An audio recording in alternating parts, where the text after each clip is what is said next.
ఇప్పుడే అందిన తాజా వార్త, టీసీఎస్ చైర్మన్గా ఉన్నటువంటి నటరాజన్ గారు ఈరోజు నారా లోకేష్ గారిని, టీజీ భరత్ గారిని కలవడం జరిగింది. అయితే ఈ యొక్క టీసీఎస్ డెవలప్మెంట్ సెంటర్ ఒకటి ఏర్పాటు వైజాగ్లో చేయడానికి ఈరోజు చర్చలు జరిగినట్టుగా సమాచారం. కొద్ది రోజుల క్రితం మనం చూసినప్పుడు విన్ఫాస్ట్ అనే ఒక కంపెనీ పేరు కూడా గట్టిగా వినిపించింది. దాని ముందు బీపీసీఎల్ ప్లాంట్కి కూడా ఇప్పుడు 60,000 కోట్లు పెట్టుబడితో ఇప్పుడు రాష్ట్రంలో పెట్టుబడులు పెట్టడానికి కూడా కంపెనీ ముందుకు వస్తుంది. అంటే చంద్రబాబు నాయుడు గారితో చర్చలన్నీ అయిపోయి భూమి కూడా కేటాయించుకున్నట్టుగా సమాచారం. ఏదేమైనప్పటికీ రాష్ట్రంలో ఇప్పుడు పెట్టుబడుల వెలుగు కనిపిస్తుంది.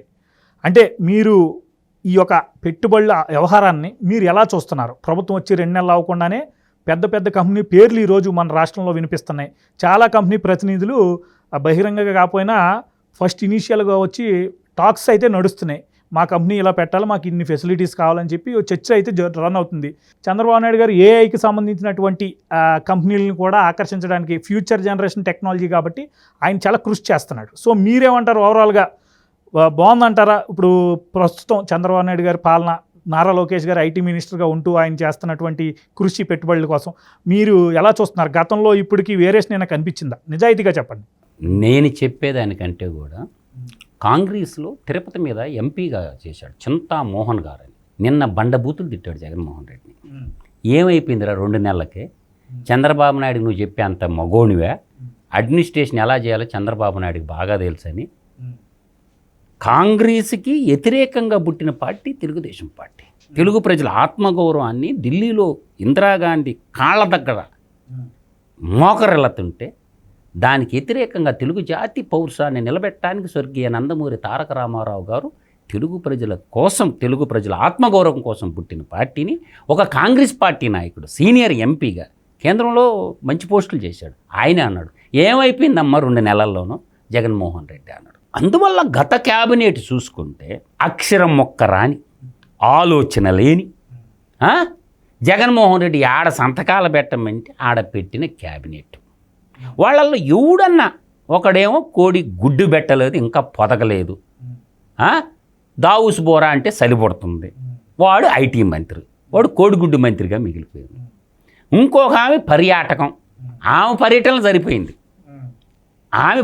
సరిపోయింది కానీ ఆమెకు ఆ పర్యాటక శాఖకు సంబంధించినటువంటి స్పెల్లింగ్ కూడా తెలియదు. ఆమెకి ఎన్విరాన్మెంట్ స్పెల్లింగ్ చెప్పమంటే చెప్పలేదు.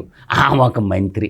మన కర్మ కాకపోతే తర్వాత ఇంకొక ఆయన పౌర సరఫరాల మంత్రి, సివిల్ సప్లైస్ మంత్రి. చంద్రబాబు నాయుడు తిట్టడానికి గుట్కా వేసుకొని అసెంబ్లీలో నువ్వు బయట రోజు తిట్టటమే సరిపోయింది. గుట్కా యాడ్ చేయలేదు, ఇంకా అదృష్టం. అందువల్ల వాడు గుట్కా నానిగా వెంకటేశ్వర స్వామి పేరు, పవిత్రమైనటువంటి పేరు పెట్టుకొని వాడు చంద్రబాబు నాయుడు తిట్టదే అనుకున్నాడు కానీ వాడు క్యాబినెట్ మంత్రిగా ఫైళ్ళు పరిశీలించింది లేదు, ఆ ఫైళ్ళు చూసింది లేదు. తర్వాత వరుసగా చెప్తా, ఇంకొకడు ఉంటే నెల్లూరు పుడింగ్ ఒకడు ఉండడు, వాడు 1% అన్నయ్య, వాడు ఒక పశువుల డాక్టరు, వాడు ఆ పశువులకి ఇంజక్షన్ వేసేది కూడా రాదనుకో. వాడు నీటిపారుదల మంత్రిగా తొలి సెషన్లో ఉండి నోటిపారుదల మంత్రిగా మిగిలిపోయిండు. రాసి పెట్టుకో అని డేట్లు చెప్తుండేవాడు అసెంబ్లీ. నవ్వులు అయిపోయారు కదా, నవ్వులు అయిపోయాను. సరే, ఒక రకంగా చదువుకున్నాడు విఘ్నుడు అనుకుంటే మనకి ఆ పలాస మంత్రి ఒకడు, వాడు సిదిరి అప్పలరాజు, వాడు ఎడ్యుకేటెడ్, వాడు చదువుకుంది మనుషులు డాక్టరు, వాడికి ఇచ్చిన శాఖ ఏంది పశువులు. అర్థమైందా? స్వామి మనుషులు డాక్టర్, నాకు మనుషుల శాఖరా అంటే అదొక ఘోరం. తర్వాత ఇంకొక ఆమె మన తెలుగుదేశం పార్టీలో పెట్టిన తులసి మొక్క ఆ గంజాయి మొక్కగా మారిపోయింది. ఆమె ఐటీ రంగంలో ఐటీ మినిస్టర్ అడుగుంటే ఆమె అన్న 2 కంపెనీలు తెచ్చేది. చిలకలూరుపేట చిలకమ్మ అంటారు అందరూ, మన రజనమ్మ ఏ శాఖ? ఆమె చదువుకున్నది ఐటీ, ఆమె పెట్టుకున్న కంపెనీ ఐటీ. చంద్రబాబు నాయుడు కాడ పెరిగి పెద్ద అయిపోయి అన్నీ తెలుసు. ఆమెకేం చేసిండు తెలియక ఎవరెవరు ఈంపోతే ఐటీ గురించి అంతా తెలుసు కాబట్టి ఆమెకేం చేసిండు, వైద్య ఆరోగ్య శాఖ ఇచ్చిండు. ఏం తెలుసు దానికి? ఆమెకి ఐటీ అంటే నేను అనేది ఇలా క్యాబినెట్ పోనీ రిటర్న్గా ఇంకో అదే పేరుకే క్యాబినెట్ మంత్రులుగా ఉన్నారు కానీ అలా పవర్ ఉందా ఎక్కడైనా? పవరా పాడా? నేను ఒకరోజు నేనే పోయినా, ఎవరికి మన ఒక చిన్న పని ఉంటే మంగళగిరిలో ఎయిమ్స్లో ఇంటర్నల్ రోడ్లు వేస్తున్నాడు మా బంధువులకు ఆయన. అప్పుడు కరోనా టైంలో ఇంటర్నల్ రోడ్లు మేము వేస్తూ ఉంటే ఆయన సడన్గా చనిపోయాడు హైదరాబాద్లో. తెలుగుదేశం పార్టీ సింపథైజరు, పెద్ద ఆయనకు కూడా తెలుసు చంద్రబాబు నాయుడికి, వేనాటి మున్రెడ్డి వాళ్ళు ఏనాటి పరంధామరెడ్డి అని సూళూరుపేటలో తెలుగుదేశం పార్టీ అడ్డుకోరు. ఆయన చనిపోతే ఆ మూమెంట్లో పిల్లోడు వాళ్ళు కొడుకున్నాడు 25 సంవత్సరాలు. ఆ అబ్బాయి ఉండే అన్న ఉంటే అంటే పోయి ఆ రోడ్లు కొద్దిగా వేసి సేమ్ హెల్పింగ్ నేచర్ హ్యుమానిటీ ఎక్కువ కాబట్టి పోయి నిలబడ్డా. కరోనా టైంలో నిలబడ్డా. ఆడికి పోతే నాకేం లేవు నాయన పవర్స్, ఏం లేదు దమ్మి అన్నది. ఇద్దరు వనిత తానేటి వనిత కానీ వాళ్ళు గుండె మీద చేసుకొని వాళ్ళు నమ్మిడు దేవుడి మీద ప్రమాణం చేసి చెప్పానండి. కానీ హోమ్ గార్డు పోస్ట్ ఇప్పించుకునే దానికి కూడా లేదు హోమ్ మినిస్టర్కి. మొత్తం సకల శాఖల మంత్రి సజ్జల రామకృష్ణారెడ్డి గారు హోంశాఖ చూసింది. ఇంకొకటి హోంశాఖను గుప్పిట్లో పెట్టుకున్న ఇంకొక ఎక్తూరు జగన్మోహన్ రెడ్డి సొంత తమ్ముడైనటువంటి వైఎస్ అనిల్ రెడ్డి. అసలు సాడు సీఎం వాడు బయటికి రాలా, మీడియా బయట రెడ్డి అని కూడా అంటారు. వాడు పాలేరు, పెద్ద పాలేరు, వాడు పెద్ద పాలేరు. ధనంజయ సీఎం ఆఫీసులో ఐఏఎస్ఎల్కి బాస్ అనమాట. వాడు ఫైళ్ళు గీళ్ళు తయారు చేయదు, వీళ్ళు చదువుకోలేదు కదా. ఎంతోకంత వీళ్ళే రన్ చేశారు మొత్తం అంతే. ఒక 7 మంది. వాడు ట్రంప్ అవినాష్ అని ఒకడు ఉంటాడు, వాడు ఫోటో కూడా తెలియదు ఎవరికి. ట్రంప్ అవినాష్ అని ఒకడు ఉండవు, వాడొకడు. ఇవన్నీ బాగోతాలన్నీ నాకు తెలుసు. కానీ అందువల్ల ఏంటంటే మధు నీకు ఇవన్నీ ఎడ తెలుసు అంటే ఆ సీఎం ఆఫీసులో పనిచేసిన నా బంధువు ఒకడు ఉండడు. వాడు రోజు చెప్పేవాడు నాకు. వాడికి అన్ని తెలివితేటలుంటే చదువుకున్నా. నా కుటుంబంలో అందరు బాగా చదువుకున్నారు కాబట్టి వాడు సీఎం ఆఫీసులో జగన్మోహన్ రెడ్డి ఆఫీసులో ఏం జరిగింది నాకు తెలీదా, మొత్తం తెలుసు. మేమంటే నీతి నిజాయితీకి బతికేవో పెద్ద కంట్రీ రేట్లు. మేము కన్వర్షన్ కరప్షన్ రేట్లం కాదు సుబ్బు, పెద్ద కంట్రీ రేట్లు. ఇప్పుడు మరి పరిస్థితి ఏంటి? ఇప్పుడు పరిస్థితి అద్భుతంగా ఉంది. వండర్ఫుల్ క్యాబినెట్, మంచి డైనమిక్ లీడర్లు ఉన్నారు, యూత్ యంగ్ డైనమిక్ వాళ్ళు ఉన్నారు. ఇప్పుడు టీజీ భరత్ సామాన్యుడేం కాదు. వాళ్ళ నాన్న ఉన్నప్పటి నుంచి నాకు బాగా తెలుసు. రాయలసీమ ఆల్కాలిస్ వాళ్ళకి ఫ్యాక్టరీ ఉంది, బిజినెస్ మ్యాన్లు. ఆ కంపెనీకి కూడా సర్వీస్ చేసిన రూపాయి ఇండస్ట్రీస్ అని ఒకటి ఉంది. ఈ సరే పర్సనల్ విషయాలు మనకు వద్దు కానీ నేను కూడా సర్వీస్ చేసినోండి దానికి. అందువల్ల యంగ్ డైనమిక్ లీడర్ పరిశ్రమలు ఎలా తేవాలో అంటే ఇంగ్లీష్ మాట్లాడతారు, హిందీ మాట్లాడతారు, ఏ లాంగ్వేజ్ కావాలో ఆల్ కైండ్ ఆఫ్ లాంగ్వేజ్లో రఫ్ అండ్ టఫ్ ఇస్తారు. ఇప్పుడు మనకి కేంద్రంలో రామ్మోహన్ నాయుడు ఉండు, ఢిల్లీలో చదువుకున్నాడు, ఉన్నతమైన విద్యాధికులు ఉన్నారు. మన బైరెడ్డి శబరి ఉంది, ఆమె ఉన్నతమైన విద్యాధికులు. ఇప్పుడు మన బాలకృష్ణ గారు అల్లుడు భరత్ ఉన్నారు. ఎడ్యుకేటెడ్స్, ఒక కమిట్మెంట్ ఉండేవాళ్ళు, రాష్ట్రాన్ని అభివృద్ధి చేయాలనుకున్న వాళ్ళు. ఒక సైన్యం తయారైంది.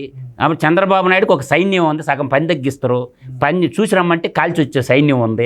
అందువల్ల వెల్ క్యాబినెట్. ఇప్పుడు ఈ క్యాబినెట్లో నిమ్మల రామానాయుడు ఉండు, పరిగెత్తుతానే ఉండదు కదా ఇరిగేషన్ ప్రాజెక్టుల మీద. తర్వాత పయ్యావుల కేసు, ఢిల్లీ టు 5 జరుగుతానే ఉండరు కదా. వాళ్ళ పనిచేసినోడు కూడా ఉండరా, వాళ్ళ చేపించుకునేవాడు కూడా ఉండు. అంతా ఏకస్వామ్యం, నియంతృత్వం, ప్రజాస్వామ్యం. ఇప్పుడు క్యాబినెట్కి గతంలో క్యాబినెట్కి కంపేర్ చేసుకుంటే నక్కకి నాగలోకానికి ఉన్నంత తేడా ఉంటుంది. అందువల్ల వెల్ క్యాబినెట్ 5 సంవత్సరాల్లో లోకేష్ గారు ఇప్పుడు కంపెనీలు తీసుకురాగలుగుతారంటారా? ఇప్పుడు లోకేష్ ఒక్కడు అండి కాదు. లోకేష్ పాత్ర ఏంది? ఆయనకి ఇచ్చింది విద్యాశాఖ, ఐటీ శాఖ. మన బాబు గారే అడిగారు లోకేష్ని ఊరక పెట్టడంలో చంద్రబాబు నాయుడు నా పుత్రరత్నం అని నెత్తిని పెట్టుకోవటంలో అందరి సమక్షంలో అడిగాడు. ఏమయ్యా 20 ఏళ్ల తర్వాత టెక్నాలజీ ఏముంటుంది, ఇప్పుడు పుస్తకాల్లో సిలబస్ ఏం పెట్టావు, నీకు దాని మీద ఏమన్నా ఆలోచన ఉందా లోకేష్ గారు అన్నాడు. కొడుకునని పుత్రవాత్సల్యంతేమో చంద్రబాబు నాయుడు వాటేసుకోవటంలా దాన్ని చెప్పు అంటే 20 ఏళ్ల తర్వాత భారతదేశం ఎట్టుంటుంది, ఆర్టిఫిషియల్ ఇంటెలిజెన్సీ గురించి నీకు తెలుసా, డ్రోన్ టెక్నాలజీ గురించి నీకు తెలుసా అని ఆయన సిలబస్ మార్చేటప్పుడు ఒక చర్చ జరిగింది. చర్చ జరిగినప్పుడు ఎన్ని అడిగిండు బాబు గారు, ఈ చెత్తంతా ఎందుకు రా స్వామి, 20 ఏళ్ల తర్వాత ఇప్పుడు 1వ తరగతి చదువుకునే పిల్లోడు 20 ఏళ్ల తర్వాత వాళ్ళకి జాబుకి వస్తాడు. అప్పుడు టెక్నాలజీ మారిపోద్ది కదా, ఈ చెత్త రేపు ఉపయోగపడదు కదా కంపెనీలో. కాబట్టి ముందే ఆలోచించండి. ఆ ఫైళ్ళు ఎత్తుకొని డిపిఆర్ రెడీ చేసుకొని నాకు ఆడికి రా, అప్పుడు సంతకం పెడతానన్నాడంట. అంటే ఎంత దార్శనికుడో చూడు చంద్రబాబు నాయుడు గారు. అందువల్ల ముందు చూపు ఉండేవాళ్ళు. చంద్రబాబు నాయుడు ముందు చూపు ఉండేవాడు, జగన్మోహన్ రెడ్డి అంతా ముందు చూపే కదా. వాడికి ముందు చూపాడందా, వాడంతా ముందు చూపే. అందువల్ల ఏంటంటే ఇప్పుడున్న క్యాబినెట్ ఇది ఏంటంటే ఇది అభివృద్ధి జరగకూడదు, రాష్ట్రం సర్వతోముఖ అభివృద్ధి జరగకూడదు, వర్షాలు పుష్కలంగా పడిని, డ్యాములన్నీ పుష్కలంగా నిండిని, వాడు నచ్చటంలా ప్రకృతి సహకరిస్తుంది. నేను ఎంత దారుణం అంటేనండి, నేను మొన్న చూశాను వీళ్ళకి రాష్ట్రంలో అభివృద్ధి జరగకూడదు, కంపెనీలు రావద్దు అని చెప్పి కామెంట్లు పెడుతున్నారు. బీపీసీఎల్ కంపెనీ వస్తున్నప్పుడు కింద అఫీషియల్ దాంట్లో మీరు ఇక్కడికి రావద్దు అని చెప్పి కామెంట్లు పెడుతున్నారు వీళ్ళు. అంటే సైకోతత్వానికి ఎంత పరాకాష్ఠకి వెళ్ళిపోయిందంటే ఇంకా ఏం చెప్తాం. సుబ్బు గారు, గవర్నమెంట్ కూడా డేరింగ్ అండ్ డాషింగ్ డిసిషన్స్ తీసుకోవాలి. స్పాట్ డిసిషన్ నానబెట్టకూడదు. ఈరోజు చంద్రబాబు నాయుడిని ప్రజలందరూ కోరుకొని నువ్వే మాకు నాయకుడు, నువ్వు ఉంటేనే మాకు అభివృద్ధి జరగద్దని నమ్మి చంద్రబాబు నాయుడిని, పవన్ కళ్యాణ్ని నమ్మి, ఎన్డీఏ కూటమిని నమ్మి ప్రజలు వన్ సైడ్ తీర్పు ఇచ్చారు. ఇంకా నువ్వు డిసిషన్ తీసుకునేది నీకు ఇచ్చారు. 5 ఏళ్ళు ప్రజలకు ఇంకా సంబంధం లేదు. వాళ్ళకి ఇచ్చిన హామీలు నిలబెట్టాలా, వాళ్ళ పిల్లలకు ఉద్యోగాలు కల్పన చేయాలా. ఇవి చేయాలంటే నువ్వు వాడు చేసిండు, ఈడు కొట్టిండు, వాడికి ఇచ్చిండు అనకూడదు, తొక్కి పారేయాలా. ఒక 20 మంది ఉంటారు ఎదవలు అంతే రాష్ట్రంలో. లెక్కెట్టుకో, 20 మందే ఉంటారు ఇటువంటి ఎదవలో. మనకు డిపార్ట్మెంట్ ఉంది, పోలీస్ డిపార్ట్మెంట్ ఉంది, ఇంటెలిజెన్స్ డిపార్ట్మెంట్ ఉంది, ఏసీబీ డిపార్ట్మెంట్ ఉంది. ఏం తక్కువ ఉంది? నువ్వు భయపడతా ఉండకూడదు. ఇంకా డేరింగ్ అండ్ డాషింగ్ డిసిషన్స్ తీసుకోవాలా, భయపడాలా. ఈడు ఏం చేస్తుందంటే అసలు స్కెచ్ బెంగళూరులో కూర్చొని రాహుల్ ఖాన్, జగన్ ఇద్దరు కలిసి సెంట్రల్ గవర్నమెంట్ కోల్చడానికి ప్రణాళికలు రచిస్తారు. ఇప్పుడు చంద్రబాబు నాయుడు కాదు వాళ్ళ టార్గెట్. ఇప్పుడు మోడీని టార్గెట్ చేసేవారు వాళ్ళు. ఈ రాహుల్ గాంధీ, ఈ జగన్మోహన్ రెడ్డి ఇద్దరు కలిసి నేను చూసుకుంటా, నేను సెంట్రల్ గవర్నమెంట్ని పడగొడతా అని సవాల్ ఇస్తుందంట.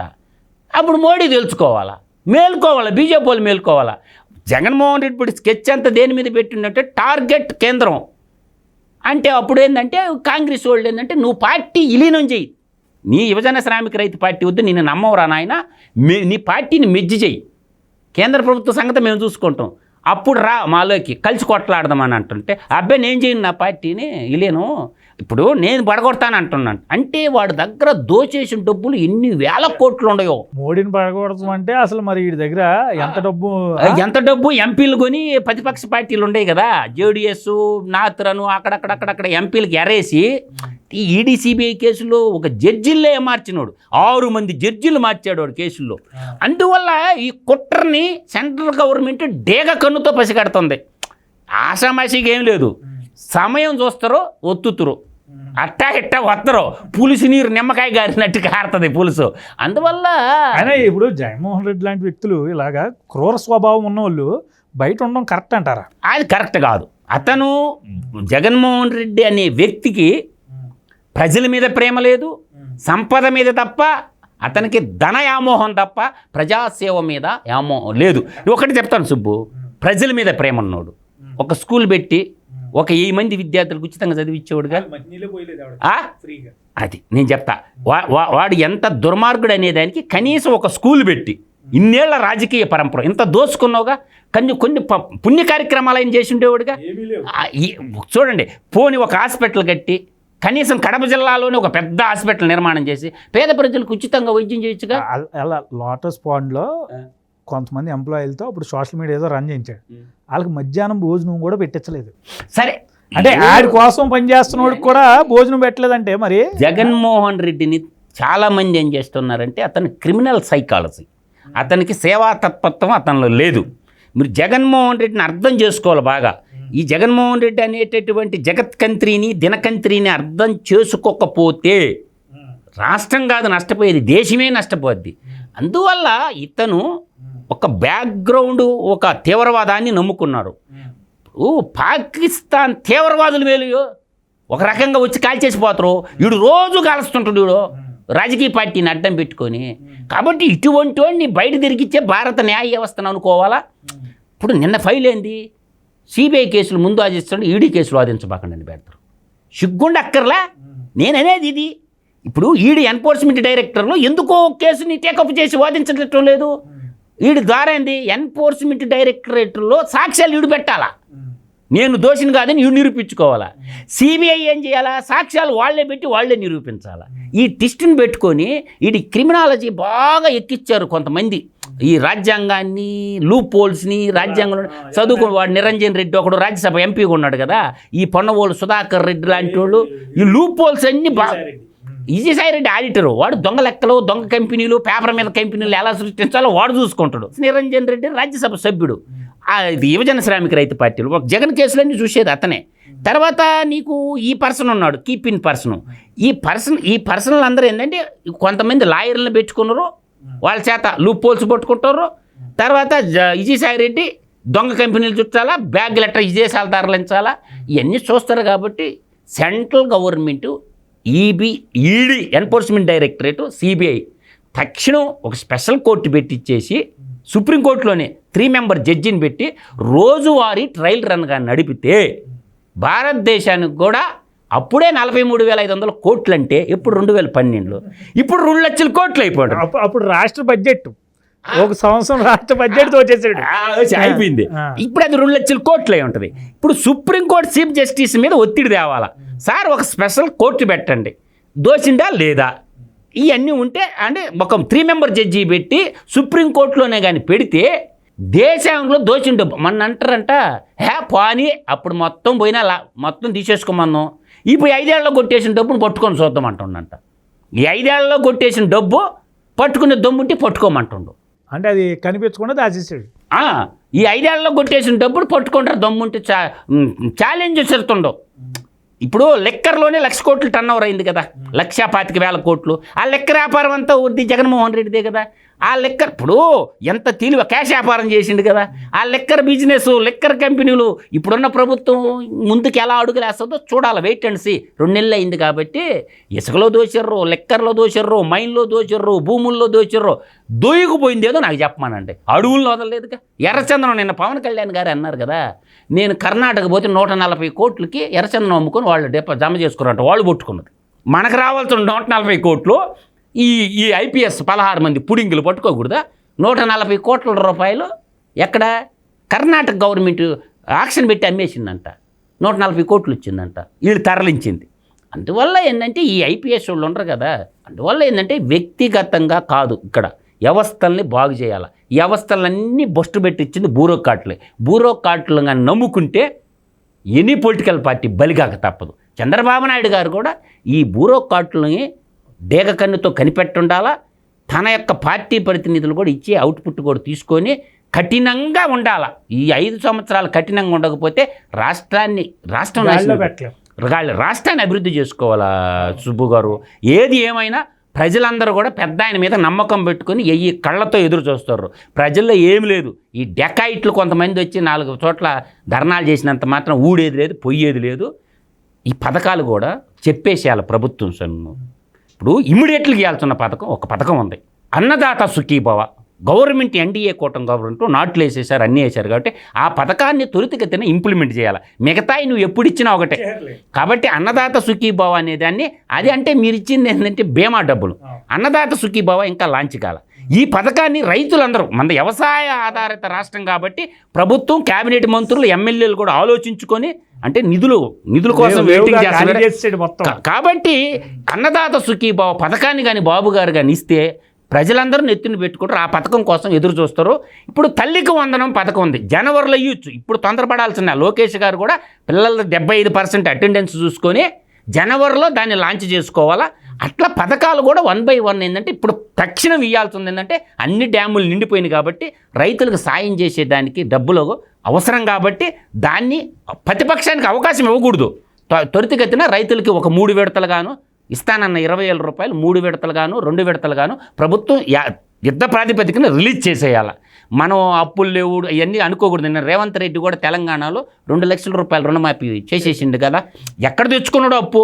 ప్రభుత్వం కూడా ఏదో విధంగా మొబిలైజేషన్ చేసి అన్నదాత సుఖీభవ అనే పథకాన్ని ఇమ్మీడియట్గా రైతులకు తీసుకుని ప్రభుత్వానికి మంచి పేరు ఇస్తుందని నా సూచన, సలహా చెప్తుండా.